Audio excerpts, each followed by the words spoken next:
विद्यार्थियों नमस्कार। हम पढ़ रहे हैं सुंदरदास को। पिछले पदों में हमने देखा कि सुंदरदास मृत्यु की विकरालता का वर्णन किस तरह से करते हैं, संसार में मनुष्य जीवन की नश्वरता किस तरह से उसका वर्णन करते हैं।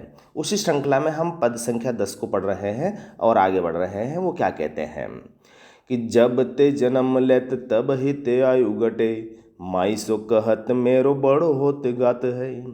आज और काल और दीन दीन होते और दोर्यो दोर्यो फिलत खेलत अरु खात है। बालपन बीत जब जौवन लगो है, आई जो बनहु बीत बूढ़ो डोकरो दिखाते है। सुंदर कहते ऐसे देखत ही बुझी गयो, तेल घटी गयो जैसे दीपक बुझात है। सुंदरदास जगत की नश्वरता और मोह के प्रभाव की व्यंजना कर रहे हैं। वो कहते हैं कि जब मनुष्य जिस समय जन्म लेता है उसी समय से उसकी आयु घटना शुरू होती है, लेकिन मनुष्य इसे समझ नहीं पाता। यानी जब ते जन्म लेते तब ही ते आयु घटे, जन्म से ही उसकी आयु का घटना शुरू हो जाता है। लेकिन विडंबना देखिए कि मनुष्य इस सत्य से परिचित नहीं रहता, अनभिज्ञ रहता है, और वो अपनी माँ से क्या कहता है बच्चा कि मेरा शरीर बड़ा हो रहा है, माई सो कहत मेरो बड़ो होत गात है। जबकि वास्तविकता यह है कि संसार में उसके जीवन की अवधि कम होती जा रही है, लेकिन वह समझता है कि मैं बड़ा होता जा रहा हूँ। और वो क्या करता है कि आज और काल और दिन दिन हो तो और दोर्यो दोर्यो फिरत खेलत अरुखात है। बेटा अपनी माँ से कहता है कि मेरा शरीर बड़ा हो रहा है और आज और कल इसी तरह दिन प्रतिदिन शरीर रूप को प्राप्त होता जा रहा है, और इसी श्रृंखला में वह इधर उधर दौड़ता है, फिरता है, खेलता है, खाता रहता है। यानी एक एक दिन आगे बढ़ता है और वह समझता है कि मैं संसार में आगे बढ़ रहा हूँ, बहुत बड़ा हो रहा हूँ, और इसी चक्कर में पढ़ता पढ़ता वह संसार के अंदर पूरा का पूरा डूब जाता है, दौड़ता फिरता रहता है, खेलता रहता है, खाता रहता है। ऐसे करते हुए उसका बालपन बीत जाता है और यौवन आने लग जाता है। तो बालपन बीत्यो अब जौवन लगो है, और आई जौवन हूँ बीत बूढ़ो डोकरो दिखात है। इसी तरह से बालपन बीत जाता है, और जब युवावस्था आती है तो यौवन में वह मदमस्त होकर फिरता रहता है, और जैसे ही यौवन बीतता है वृद्धावस्था आ जाती है, और अब वह डोकरा दिखने लग जाता है, अर्थात बुढ़ा दिखने लग जाता है। सुंदरदास कहते हैं कि ऐसे ही देखत ही बुझी गयो, तेल घटी गयो जैसे दीपक बुझात है। ऐसा करते करते ही एक दिन जीवन की गति रुक जाती है और यह जीवन रूपी दीपक बुझ जाता है। इस जीवन इसी तरह बुझ जाता है जैसे कि कोई दीपक में तेल घट जाता और दीपक की ज्योति बुझ जाती है। तो ठीक सुंदरदास ने उसे दीपक की बाती से तुलना करते हुए मनुष्य जन्म की तुलना की है। जहाँ मनुष्य सांसारिक यथार्थ से अनभिज्ञ है, उसे वास्तविकता का ज्ञान नहीं होता। वह नश्वर शरीर एक दिन मृत्यु को प्राप्त होने जा रहा है, लेकिन वह उससे भिन्न विचार रखता है कि नहीं, मैं तो बड़ा हो रहा हूँ। इस पद में आपने देखा कि मृत्यु की विकरालता, ईश्वर के प्रति अनुरक्ति का आह्वान सुंदरदास ने बड़े ही सुंदर शब्दों में किया है। अगला पद भी इसी तरीके का है। पद संख्या 11 देह और जगत की नश्वरता को प्रतिपादित करने वाला है। कि कवि कहते हैं सुंदरदास कि कौन भांति कर तार किया है शरीर यह, पावक के माही देखो पानी को जमावनो। नासिका श्रवण नैन वदन रसन बेन, हाथ पाँव अंग नख शीस को बनावनो। कि अजब अनूप रूप चमक दमक ओप, सुंदर शोभित अति अधिक सुहावनो। जाई छिन्न चेतन सकति लीन होई गई, ताई छिन्न लागत है अब को भावनो। देह और जगत किस तरह से नश्वर है उसका वर्णन करते हुए क्या कहते हैं कि हे मनुष्य, तुम्हें यह ध्यान होना चाहिए कि ईश्वर ने इस देह को किस प्रकार सृजित किया है। कौन भांति करतार किया है शरीर। यह करतार मतलब उस परमात्मा ने इस शरीर को किस तरह से बनाया है।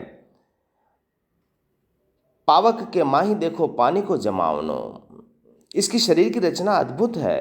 यह शरीर ऐसा है कि जैसे आग के अंदर पानी को जमाया गया हो। आगे वो कहते हैं कि इसका सौंदर्य देखें आप, ईश्वर ने क्या क्या बनाया इस पर।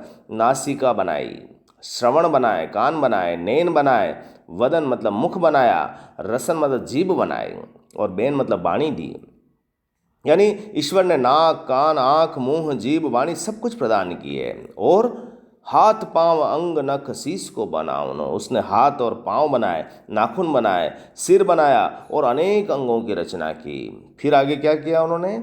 अजब अनूप रूप चमक दमक उप सुंदर शोभित अति अधिक सुहावनो। अजब और अनुपम रूप प्रदान किया, चमक दमक और आभा प्रदान की, और सुंदर उसका शरीर बनाया, और वह बड़ा सुहावना लगता है, जिससे उसका रूप और अधिक मोहक बन गया है।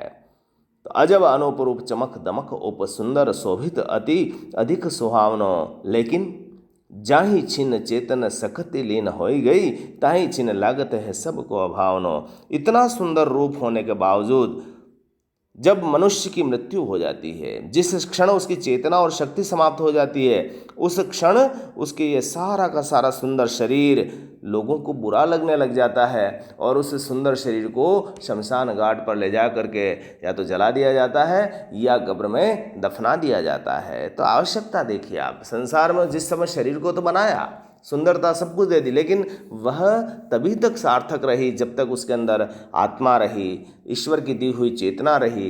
लेकिन जिस दिन वह चेतना खत्म हो गई, उस दिन उस सुंदर शरीर का कोई मूल्य नहीं रहा। तो यहाँ पर देह भी आपकी नश्वर है, इसीलिए इस देह से इतना मोह न रखते हुए उस परमात्मा की शक्ति को जानना है, जो आपकी उस सत्ता को नियंत्रित कर रहा है, आपके शरीर को चला रहा है। अगला पद संसारिक यथार्थ है। जब व्यक्ति मृत्यु होती है, और मृत्यु होने पर उसकी देह के नश्वर होने पर क्या दृश्य होता है, उसका वर्णन देखें आप। कि मातु तो पुकार छाती कोटि कोटि रोवती है, बापहु कहत मेरो नंदन कहाँ गयो, भैयाहु कहत मेरी बाह आज दूरी भई, बहन कहत मेरो वीर दुख दे गयो, कामिनी कहत मेरो शीस सिर ताज कहाँ, उन्हें तत्काल रोई हाथ में धोरा लयो, सुंदर कहत कोई ताही नहीं जानी सके, बोलतो हो तो सो यह छिन में कहाँ गया। कभी कभी ऐसा लगता है कि व्यक्ति चलता फिरता अचानक कहाँ चला गया, उसकी अचानक मृत्यु कैसे आ गई।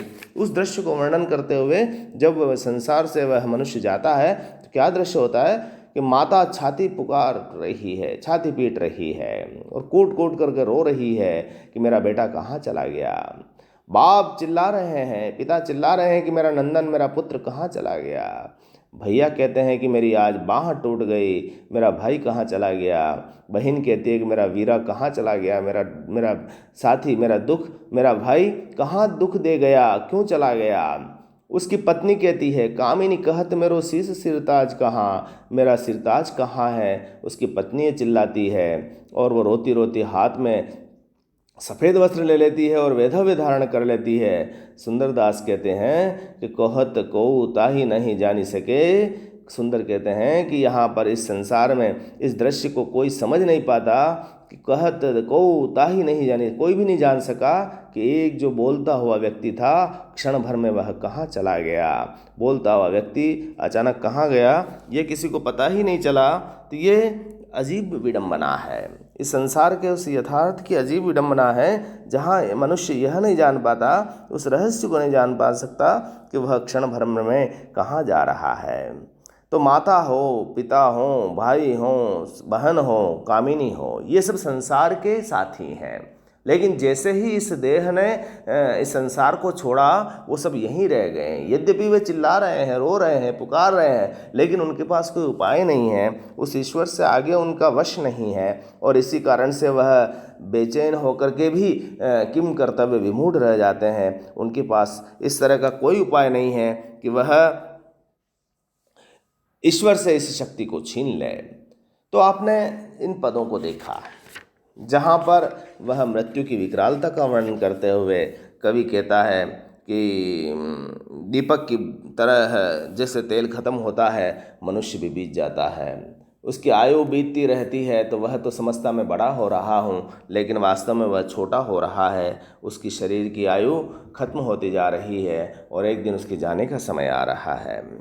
इसी प्रकार से देह और जगत किस तरह का है कि इतना सुंदर रूप देने के बाद भी मृत्यु के उपरांत तो उस शरीर का कोई मूल्य नहीं होता, उसे कोई अपने पास नहीं रखना चाहता, उसे शीघ्र ही जला दिया जाएगा, ऐसा करके उसे मिट्टी में मिला दिया जाता है। तो इस संसार में शरीर से क्या मोह रखना। ठीक इसी प्रकार से मृत्यु के समय एक मनुष्य के परिवार की स्थिति क्या होती है, लेकिन उस पर भी किसी का वश नहीं चलता, वह भी नीति का विधान है। तो इन तीनों ही पदों को आपने देखा कि कैसे यह हमारा शरीर और संसार नश्वर है और ईश्वर की भक्ति की तरफ हमें मुड़ना है। तो इन तीनों ही पदों में देह की नश्वरता, मृत्यु की विकरालता का वर्णन आपने देखा। अनुप्रास अलंकार इन तीनों पदों में है। तत्सम तद्भव शब्दावली भी यथा यथा जगह पर आई है। शांत रस यहाँ पर चूँकि वैराग्य की स्थिति बनाने की कोशिश की जा रही है, जहाँ पर संसार से विमोह नहीं रखना है, ये बात का संदेश है। अतः शांत रस है। शब्दावली बड़ी सरल है, इसलिए प्रसाद गुण है। तो आप इन तीनों पदों को देखें और व्याख्या करें, और इससे सुंदरदास के जो विचार हैं वो सामने आपके आ जाएंगे। आज बस इतना ही।